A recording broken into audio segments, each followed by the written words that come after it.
Northern টেরিটরিকে 5 match one day সিরিজে white ওয়াশের মাধ্যমে শেষ হলো বাংলাদেশ হাই পারফরমেন্স দলের ওডিআই যাত্রা। সামনে রয়েছে 3 দিনের 2টি প্রস্তুতি ম্যাচ। সফল এই সিরিজে দেখে নেওয়া যাক বাংলাদেশ হাই পারফরমেন্স দলের পরিসংখ্যান। 4 ম্যাচে 41.75 গড়ে 167 রান করে সর্বোচ্চ রান সংগ্রহকারী ওপেনার এনামুল হক বিজয় এবং 9 উইকেট নিয়ে সর্বাধিক উইকেট সংগ্রহকারী তরুণ পেসার মোহাম্মদ সাইফুদ্দিন। ক্যাপ্টেন লিটন কুমার দাসের সংগ্রহ 139 রান।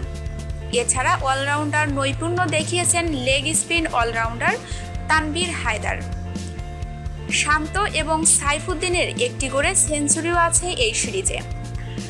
আশা করি হাই পারফরমেন্স দল তাদের জয়ে এই ধারা অব্যাহত রাখবে এবং অপরাজিত হয়ে অস্ট্রেলিয়া থেকে দেশে ফিরবে।